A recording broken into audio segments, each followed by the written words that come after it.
Doutora, por que eu não achei que eu fiquei mais jovem? Por que eu não gostei? A cirurgia não ficou boa, eu não gostei do meu resultado. E sabe o que eu percebo na maioria das pacientes que têm essa queixa e vêm consultar comigo? É que não é que a cirurgia não foi bem feita, nem que a cirurgia não foi bem sucedida. O grande problema está no diagnóstico e na avaliação das pacientes. Eu posso dizer que 90% desses casos não é refazer a cirurgia de pálpebra, é levantar o supercílio, que era o caso especificamente desta paciente.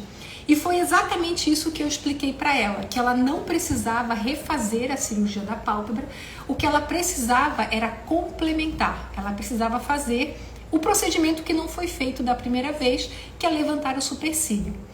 Essa paciente especificamente, ela tinha uma queixa de que ela tinha uma sobrinha de pele na lateral dos olhos e ela veio para eu refazer a pálpebra dela. E aí eu separei uma imagem de um trabalho científico que eu usei para dar uma aula para alguns colegas esses dias e que eu quero usar para exemplificar isso para vocês. Essa aqui é uma imagem que consegue ilustrar muito bem exatamente o que eu estou querendo dizer para vocês. Essa daqui é uma classificação, né? É assim que a gente faz, a gente classifica os casos dos pacientes. E aqui nessa imagem a gente tem uma paciente com bastante queda do supercílio e que tem uma ótima indicação de fazer as pálpebras e de levantar o supercílio. Uma paciente que tem uma queda leve do supercílio e que a gente pode utilizar técnicas alternativas, como o Botox, por exemplo, para fazer o procedimento do supercílio, né, para posicionar e fazer a cirurgia da pálpebra. Uma paciente que tem o supercílio bem posicionado, não tem sobra de pele nas pálpebras, mas que tem o olho bastante encovado. E uma quarta paciente, né, que tem o olho encovado, tem a sobra de pele e tem o supercílio bem posicionado. Todas as 4 pacientes têm uma indicação de fazer um procedimento na pálpebra, porém o procedimento que cada uma delas vai demandar é diferente. E aí eu vou explicar caso por caso para vocês entenderem. Essa paciente aqui é a paciente que tem a queda do supercílio e ela tem uma dobrinha de pele nos olhos e tem o olho encovado com bolsa embaixo.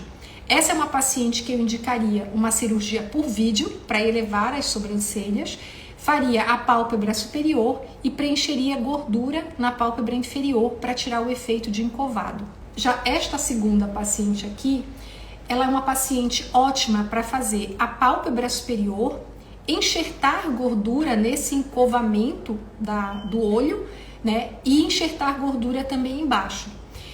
Enxertar gordura é um artifício, é uma tática cirúrgica que rejuvenesce muito as pacientes quando elas têm esse rebordo ósseo muito visível. Isso é o que nós chamamos de encovamento. E tem um caso aqui especificamente desse trabalho que eu acho interessantíssimo de mostrar para vocês, que é a paciente que a gente faria o preenchimento de gordura e faria a cirurgia da pálpebra. Então, por que eu resolvi mostrar essa foto? Porque é assim que nós avaliamos as pacientes quando elas vêm fazer uma consulta para uma cirurgia de pálpebra. A gente avalia a posição do supercílio, onde existem as sombras dos olhos, que geralmente fica aqui nessa região da pálpebra superior, que a gente chama de A-frame, e aqui nessa parte da pálpebra de baixo, que a gente chama de tip trough, e aqui na lateral dos olhos.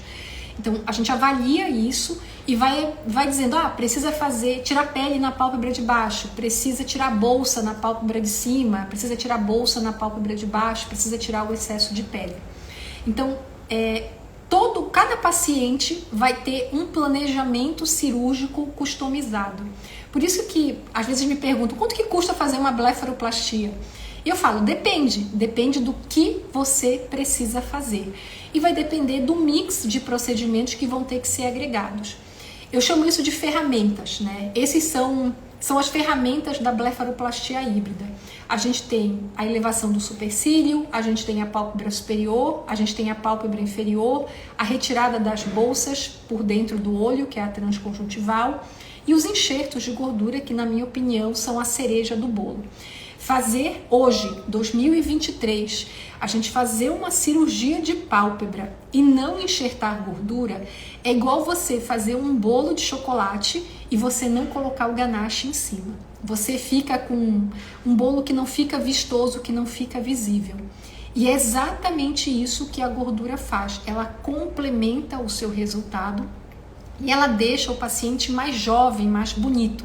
É um procedimento de embelezamento das pacientes e que, na minha opinião, é fundamental e é obrigatório em 100% das blefaroplastias. O que muda de um paciente para o outro é onde eu vou colocar essa gordura, mas que a gordura vai ser colocada, isso eu não tenho dúvida. Nenhuma paciente minha que vem fazer blefaroplastia sai sem precisar de um enxerto de gordura. Tem pacientes que eu enxerto o rebordo ósseo inteiro do olho. Tem paciente que, além disso, eu enxerto a área da têmpora, que é uma área que geralmente é negligenciada, né, que é aquele afundamento. A têmpora afundada, reabsorvida, atrófica, ela deixa a gente mais envelhecido. E às vezes o paciente não sabe dizer o que é, mas tem um afundamento aqui. Então, essa era a mensagem que eu queria deixar nessa live de hoje, que blefaroplastia não é só tirar pele e bolsa das pálpebras. Blefaroplastia é rejuvenescer o olhar. E nem todo mundo vai precisar do mesmo mix de procedimentos. E quando você negligencia essa avaliação ou quando você não percebe a real necessidade de cada paciente, acontece o que aconteceu com essa paciente que veio hoje aqui, que achou que a blefaroplastia dela não deu certo. E, na verdade, faltou complementar o resultado, né? Então, isso é uma coisa que geralmente a gente explica na consulta e eu faço o planejamento da paciente para ela ter o melhor resultado possível. Os procedimentos, eles podem ser feitos separados, né?